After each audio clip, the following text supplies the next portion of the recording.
Welcome to my YouTube channel Urdu पहेलियाँ 786। दोस्तों, आज की वीडियो में आपको इतने फ़नी लतीफ़े सुनाए जाएंगे जिनको सुनने के बाद आप हंस हंस कर पागल हो जाएंगे। अभी मजा आएगा ना भिड़ो। आज फिर मेरी छितरौल हुई। आज मैं अपनी गली से गुजर रहा था तो हमारे मोहल्ले की एक आंटी मुझसे पूछती हैं, बेटा कैसे हो? मैं कहा आपकी दुआ से सेट हूँ। अब मुझे क्या पता था कि उनकी बेटी का नाम दुआ था।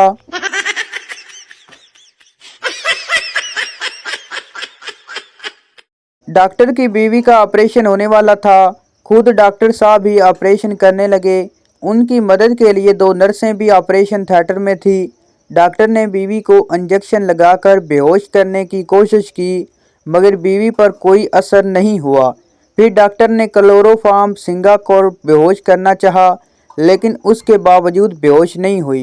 ये देखकर डॉक्टर साहब बहुत परेशान हुए। अपने शोर डॉक्टर को परेशान होता देखकर बीवी ने कहा, जब तक ये दोनों चुड़ैलें तुम्हारे साथ होंगी मैं कभी बेहोश नहीं होंगी। रुको जरा सबर। ਪਿੰਡ ਦਾ ਬਾਬਾ ਜੁਮੇ ਦੀ ਤਕਰੀਰ ਵਿੱਚ ਰੋ ਰੋ ਕੇ ਕਹਿੰਦਾ ਸੀ, ਮੈਨੂੰ ਰਸੂਲਾਂ ਨਾਲ ਪਿਆਰ ਏ, ਮੈਨੂੰ ਰਸੂਲਾਂ ਨਾਲ ਇਸ਼ਕ ਏ ਔਰ ਮੈਨੂੰ ਰਸੂਲਾਂ ਨਾਲ ਮੁਹੱਬਤ ਏ। ਤੇ ਫਿਰ ਅਗਲੇ ਜੁਮੇ ਪਿੰਡ ਵਿੱਚ ਨਾ ਬਾਬਾ ਸੀ ਤੇ ਨਾ ਚਾਚੀ ਰਸੂਲਾਂ ਸੀ। ਇਸ ਲਈ ਕਹਿੰਦੇ ਨੇ ਕਿ ਲੋਗੋ बाबा दियां गल्लां गौर नाल सुनिया करो।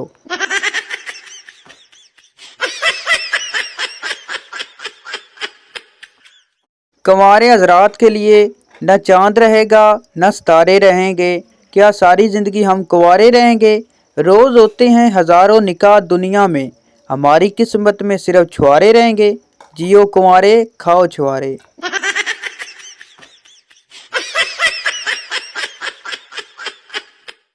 एक मौलवी बस में सफ़र कर रहा था।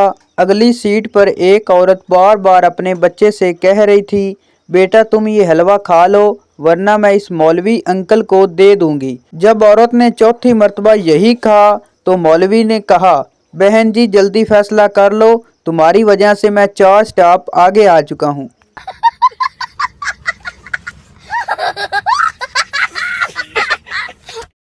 एक पठान अपनी भाभी को खूब मार रहा था। लोगों ने पूछा कि तुम अपनी भाभी को क्यों मार रहे हो? पठान बोला, हमारा भाभी अच्छी औरत नहीं है। लोगों ने पूछा तुम्हें कैसे पता चला? पठान बोला, ओ यारा मैं जिस दोस्त से पूछता हूँ कि तुम किस से फ़ोन पर बात कर रहे हो, वो यही कहता है तेरी भाभी से।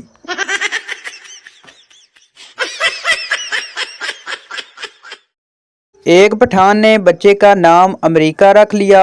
लोगों ने हैरानगी से पूछा, खान साहब अमेरिका हमारा दुश्मन है और आपने अपने बच्चे का नाम ही अमेरिका रख दिया। पशेमान जोश से बोला, हम दुनिया को बताना चाहता हूँ कि हम अमेरिका का बाप है।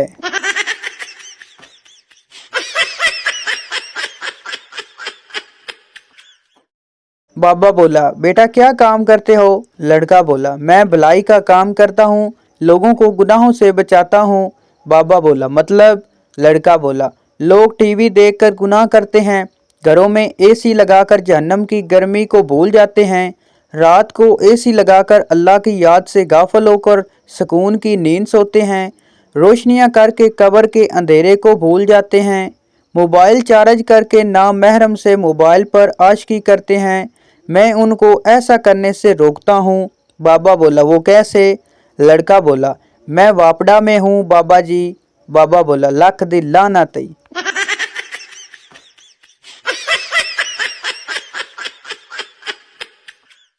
कस्टमर बोला, अगर मैं आज चेक जमा करवाता हूँ तो कितने दिन में क्लियर होगा? बैंकर बोला, सर 3 दिन लगेंगे। कस्टमर बोला, दोनों बैंक आमने सामने हैं, फिर भी इतने दिन क्यों लगेंगे? बैंकर बोला, सर तरीकाकार तो पूरा करना पड़ता है।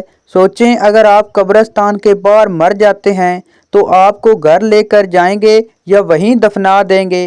कस्टमर बोला, लख दी लानत तेरी मिसाल ते।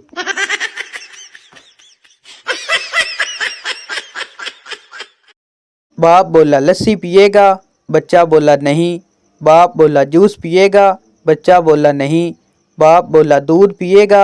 बच्चा बोला नहीं। बाप बोला, बिल्कुल माँ पर गया है, लगता है खून ही पिएगा। माँ वही बैठी थी, उससे रहा नहीं गया। माँ बोली सेब खाओगे? बच्चा बोला नहीं। माँ बोली आम खाओगे? बच्चा बोला नहीं। माँ बोली बेटा ऑरेंज खाओगे? बच्चा बोला नहीं माँ।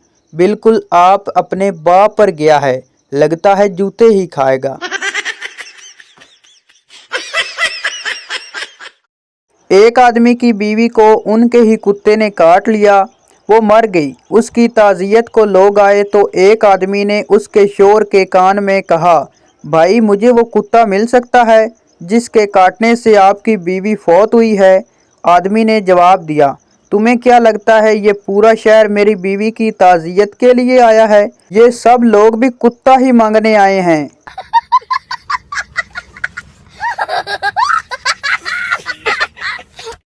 दो दोस्त बहुत चालाक थे। इन्हें लाहौर जाना था मगर ट्रेन में थल धरने को जगह न थी।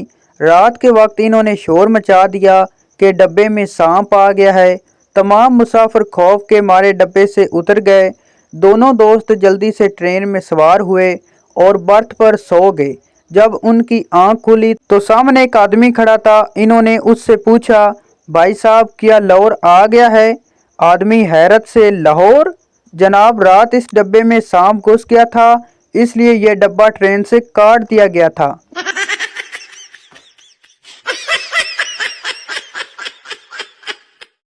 एक शेख बच्चे को लेकर हुजाम की दुकान पर गया। शेख ने बाल बनवाए, शेव करवाई और हुजाम को कहा, तुम बच्चे के बाल काटो, मैं सब्जी लेकर आता हूँ। हुजाम ने बच्चे के बाल काट दिए, लेकिन शेख वापस न आया। काफ़ी देर गुजर गई तो हुजाम ने बच्चे से पूछा, तुम्हारे अब्बू कहाँ चले गए? बच्चा बोला, वो मेरे अब्बू तो नहीं थे। हुजाम बोला, तो फिर वो कौन था? बच्चा बोला, पता नहीं, वो गली में खेल रहा था। ये आदमी आया और बोला, आओ मैं तुम्हारे बाल मुफ्त में कटवा दूं।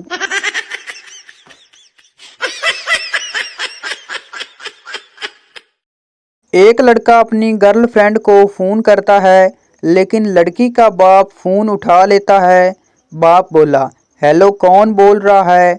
लड़का बोला, हेलो सर, मैं फ़ाद मुस्तफ़ा बात कर रहा हूँ, जीतो पाकिस्तान से।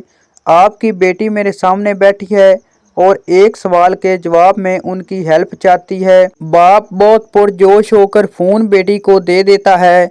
लड़का बोला, सवाल ये है कि आज शाम कहाँ मिलेंगी?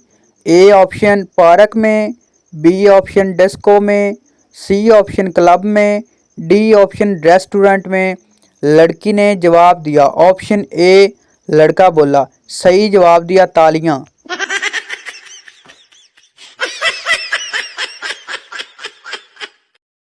एक चरसी ने दोस्तों की दावत का प्रोग्राम बनाया और अपने ही घर से रात को बकरा चोरी किया और खूब दावत की। सुबह जब घर पहुंचा तो बकरा घर पे खड़ा था। चरसी ने बीवी से पूछा, बकरा कहाँ से आया? बीवी बोली, बकरे को गोली मारो, रात से कुत्ता गायब है।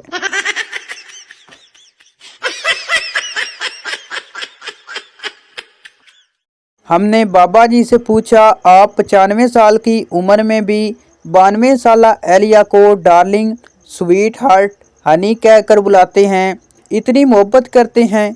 बाबा जी ने ठंडी आ भरी और बोले, बेटा मैं 10 साल पहले इसका नाम भूल गया था। डर लगता है बस, फिर कभी नाम पूछने की हिम्मत ही नहीं हुई।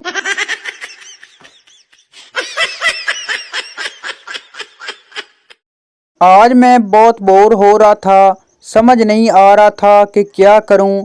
फिर मैंने बेगम को बांदरी बोल दिया। माशाल्लाह तब से बहुत रौनक लगी हुई है।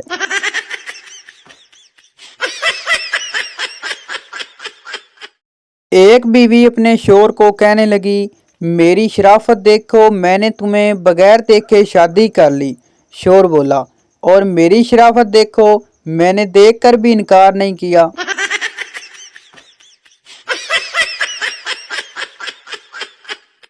एक आदमी ने अपने डॉक्टर दोस्त से पूछा, तुम जब भी किसी मरीज को देखते हो सबसे पहले यही क्यों पूछते हो, रात को खाने में क्या खाया था?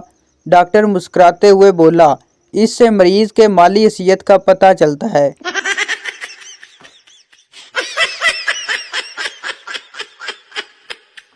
तो ये थी हमारी आज की वीडियो। उम्मीद करता हूँ आपको अच्छी लगी हो, तो इस चैनल को सब्सक्राइब लाइक ज़रूर कर दें ताकि हर इस तरह की फ़नी वीडियो आप तक पहुँच सके। और मज़ीद इस तरह की फ़नी वीडियो देखने के लिए हमारे चैनल को विज़िट करें। शुक्रिया।